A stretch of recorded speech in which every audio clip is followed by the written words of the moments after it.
ಶ್ರೀ ಗಣಪತಿ ಶಾರದಾ ಗುರುಭ್ಯೋ ನಮಃ. ಯತ್ರ ಯೋಗೇಶ್ವರ ಕೃಷ್ಣೋ ಯತ್ರ ಪಾರ್ಥೋ ಧನುರ್ಧರಃ ತತ್ರ ಶ್ರೀ ವಿಜಯ ಭೂತಿರ್ಧ್ರುವ ನೀತಿರ್ಮತಿರ್ಮಮ. ಶ್ರೋತೃಗಳಿಗೆ ಶ್ರೀ ಅಳಸಿಂಗರಾಚಾರ್ಯ ವಿರಚಿತ ಶ್ರೀ ವ್ಯಾಸ ಮಹರ್ಷಿ ಪ್ರಣೀತ ಶ್ರೀಮನ್ ಮಹಾಭಾರತದ ದ್ರೋಣ ಪರ್ವದಲ್ಲಿ ಭೀಮನಿಗೂ ಅಲಾಯುಧನಿಗೂ ಯುದ್ಧವು ಎಂಬ 178ನೆಯ ಅಧ್ಯಾಯಕ್ಕೆ ಸ್ವಾಗತ. ಸಂಜಯನು ಧೃತರಾಷ್ಟ್ರನನ್ನು ಕುರಿತು ಹೇಳುತ್ತಿರುವನು. ಮಹಾರಾಜ, ಅಲಾಯುಧನೆಂಬ ರಾಕ್ಷಸನು ಯುದ್ಧಕ್ಕೆ ಬರುವುದನ್ನು ನೋಡಿ ಕೌರವ ಸೈನ್ಯಕ್ಕೆಲ್ಲ ಬಹಳ ಸಂತೋಷವಾಯಿತು. ಅದರಂತೆಯೇ ನಿನ್ನ ಮಕ್ಕಳೆಲ್ಲರಿಗೂ ಕೂಡ ಸಮುದ್ರದ ದಡವನ್ನು ಸೇರಬೇಕೆಂಬ ಆತುರವುಳ್ಳವನಿಗೆ ಅಕಸ್ಮಾತ್ತಾಗಿ ಹಡಗು ಸಿಕ್ಕಿದಂತೆ ಅತ್ಯಂತ ಹರ್ಷ ಉಂಟಾಯಿತು. ತಾವು ಸತ್ತು ಬದುಕಿದವರಂತೆ ಸಂತೋಷದಿಂದ ನಿನ್ನ ಮಕ್ಕಳು ಆ ಅಲಾಯುಧನನ್ನು ಸ್ವಾಗತಪೂರ್ವಕವಾಗಿ ಆದರಿಸಿದರು. ಕರ್ಣ ಘಟೋತ್ಕಚರಿಬ್ಬರಿಗೂ ದಾರುಣ ಯುದ್ಧವು ನಡೆಯುತ್ತಿದ್ದ ಆ ರಾತ್ರಿಯಲ್ಲಿ ಕರ್ಣನೊಬ್ಬನು ಹೊರತು ಘಟೋತ್ಕಚನ ಮುಂದೆ ನಿಲ್ಲಲು ಯಾರಿಗೂ ಧೈರ್ಯವಿರಲಿಲ್ಲ. ಅಶ್ವತ್ಥಾಮನಾಗಲಿ, ಕೃಪನಾಗಲಿ, ದ್ರೋಣನಾಗಲಿ, ಶಲ್ಯನಾಗಲಿ, ಕೃತವರ್ಮನಾಗಲಿ ಯುದ್ಧಕ್ಕೆ ಬಂದು ನಿಲ್ಲಲಿಲ್ಲ. ಕರ್ಣನೊಬ್ಬನೇ ಅಸಹಾಯಕನಾಗಿ ಘಟೋತ್ಕಚನೊಡನೆ ಯುದ್ಧ ಮಾಡುತ್ತಿದ್ದನು. ಇದನ್ನು ನೋಡಿ ಪಾಂಚಾಲರೆಲ್ಲ ಸಂತೋಷದಿಂದ ಗರ್ವಿತರಾಗಿದ್ದರು. ನಿನ್ನವರೆಲ್ಲರೂ ಹಿಂದು ಮುಂದು ತೋರದೆ ಭಯದಿಂದ ಅಲ್ಲಲ್ಲಿ ತಿರುಗುತ್ತಿದ್ದರು. ಯುದ್ಧದಲ್ಲಿ ಘಟೋತ್ಕಚನ ವೀರ್ಯ ಕಾರ್ಯಗಳನ್ನು ನೋಡಿ ದ್ರೋಣ, ಕೃಪ, ಅಶ್ವತ್ಥಾಮಾದಿಗಳು ಇದೇನೋ ನಮಗೆ ಉಳಿಯುವ ಕಾಲವಿಲ್ಲವೆಂದು ಚಿಂತಾಕುಲರಾಗಿದ್ದರು. ಸೈನ್ಯವೆಲ್ಲ ವ್ಯಾಕುಲಗೊಂಡಿದ್ದಿತು. ಎಲ್ಲೆಲ್ಲಿಯೂ ಹಾಹಾಕಾರ ಉಂಟಾಯಿತು. ನಿನ್ನ ಸೈನ್ಯವೆಲ್ಲ ಕರ್ಣನು ಬದುಕುವುದೇ ಸಂದೇಹವೆಂದು ನಿರಾಶೆ ಹೊಂದಿತು. ಆಗ ದುರ್ಯೋಧನನು ಕರ್ಣನ ಕಷ್ಟ ದಶೆಯನ್ನು ನೋಡಿ ಅಲಾಯುಧನನ್ನು ಕರೆದು, ರಾಕ್ಷಸೇಂದ್ರ, ಈಗ ಕರ್ಣನು ಘಟೋತ್ಕಚನೊಡನೆ ಯುದ್ಧವನ್ನು ನಡೆಸುತ್ತಿರುವನು. ಅವನೇನೋ ತನ್ನಿಂದ ಸಾಧ್ಯವಾದಷ್ಟು ಮಹತ್ತಾದ ಕಾರ್ಯವನ್ನು ನಡೆಸುತ್ತಿರುವನು. ಆದರೇನು, ಆ ಘಟೋತ್ಕಚನಿಂದ ಹತರಾದ ನಮ್ಮ ಕಡೆಯ ರಾಜರನ್ನು ನೋಡು. ಆನೆಯು ವೃಕ್ಷಗಳನ್ನು ಮುರಿದಂತೆ ಆ ಘಟೋತ್ಕಚನು ನಮ್ಮವರನ್ನು ನಾನಾ ಶಸ್ತ್ರಗಳಿಂದ ಕೊಂದು ಕೆಡಹಿರುವನು. ಓ ಮಿತ್ರ, ನಮ್ಮ ಎಲ್ಲ ಬಂಧುಗಳ ನಡುವೆ ಈಗ ನೀನು ಈ ಯುದ್ಧಭಾರವನ್ನು ಈಗ ನಾನು ಈ ಯುದ್ಧಭಾರವನ್ನು ನಿನಗೆ ಒಪ್ಪಿಸಿರುವೆನು. ನೀನು ಮನಃಪೂರ್ವಕವಾಗಿ ಅನುಮತಿಸಿರುವೆ. ಈಗ ನಿನ್ನ ಪರಾಕ್ರಮವನ್ನೆಲ್ಲ ತೋರಿಸಿ ಆ ಘಟೋತ್ಕಚನನ್ನು ನಿಗ್ರಹಿಸಬೇಕು.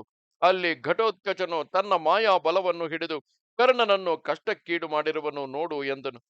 ಅದಕ್ಕೆ ಆ ಅಲಾಯುಧನು, ಇದು ನಿನ್ನ ಇಷ್ಟದಂತೆಯೇ ನಡೆಸುವೆನು ನೋಡು ಎಂದು ಹೇಳಿ ಒಡನೆಯೇ ಘಟೋತ್ಕಚನ ಕಡೆಗೆ ಹೊರಟನು. ಇವನನ್ನು ಕಂಡೊಡನೆ ಘಟೋತ್ಕಚನು ಕೂಡ ಕರ್ಣನನ್ನು ಬಿಟ್ಟು ತನಗಿದಿರಾಗಿ ಯುದ್ಧಕ್ಕೆ ಬರುತ್ತಿದ್ದ ಅಲಾಯುಧನನ್ನೇ ಎದುರಿಸತೊಡಗಿದನು.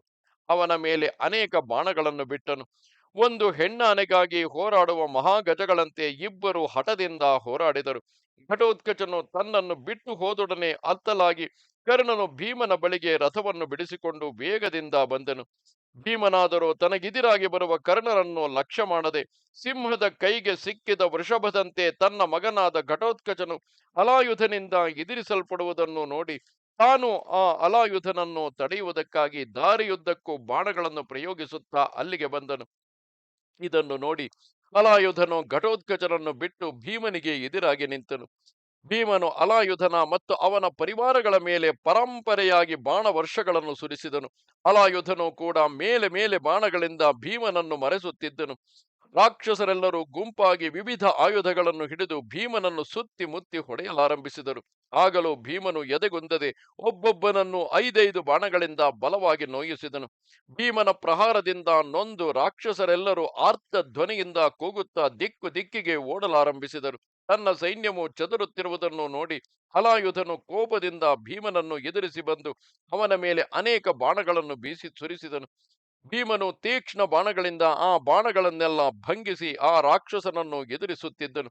ಭೀಮನ ಬಾಣಗಳನ್ನೆಲ್ಲ ಅಲಾಯುಧನು ಆಗಾಗಲೇ ಕತ್ತರಿಸಿ ಕೆಡಹುತ್ತಿದ್ದನು. ಆಗ ಭೀಮನು ವಜ್ರ ಸಮಾನವಾದ ಒಂದು ಗದೆಯನ್ನು ಆ ಅಲಾಯುಧನ ಮೇಲೆ ಬೀಸಿದನು. ಅದು ಅಗ್ನಿ ಜ್ವಾಲೆಗಳನ್ನು ಕೆದರುತ್ತಾ ಎದುರಿಗೆ ಬರುತ್ತಿರುವಾಗಲೇ ಅಲಾಯುಧನು ತನ್ನ ಗದೆಯಿಂದ ಅದನ್ನು ಮುರಿದನು. ಆ ಅಲಾಯುಧನ ಗದೆಯು ಭೀಮನಿಗೂ ಬಂದು ತಗುಲಿತು. ಭೀಮನು ಕೋಪದಿಂದ ಬಾಣವರ್ಷಗಳನ್ನು ಕರೆದನು. ಅವುಗಳನ್ನು ರಾಕ್ಷಸನು ತನ್ನ ಬಾಣಗಳಿಂದ ಭಂಗಿಸಿ ವಿಫಲ ಮಾಡಿದನು.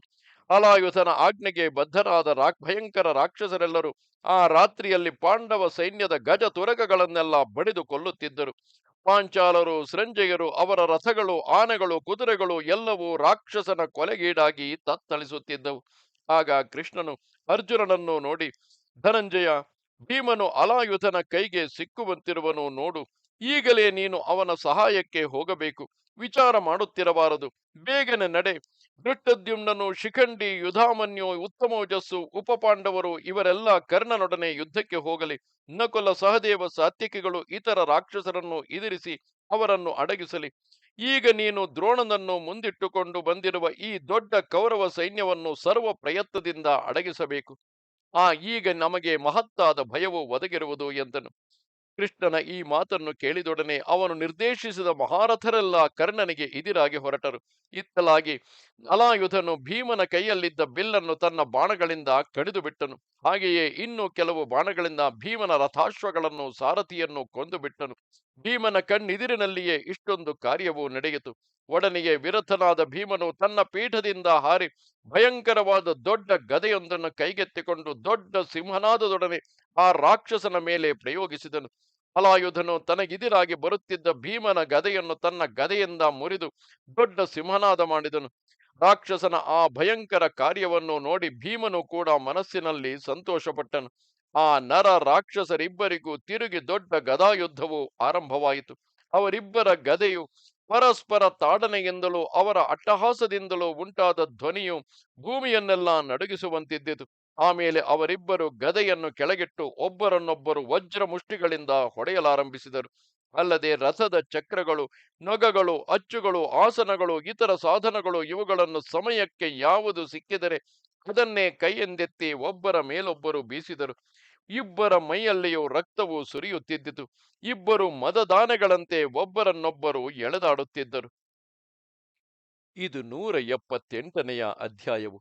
ನಮಸ್ತೆ ಶಾರದೆ ದೇವಿ, ಕಾಶ್ಮೀರ ಪುರವಾಸಿನಿ, ತ್ವಾಮಹಂ ಪ್ರಾರ್ಥಯೇ ನಿತ್ಯಂ, ವಿದ್ಯಾದಾನಂಚ ದೇಹಿಮೆ. ನಮಸ್ಕಾರ.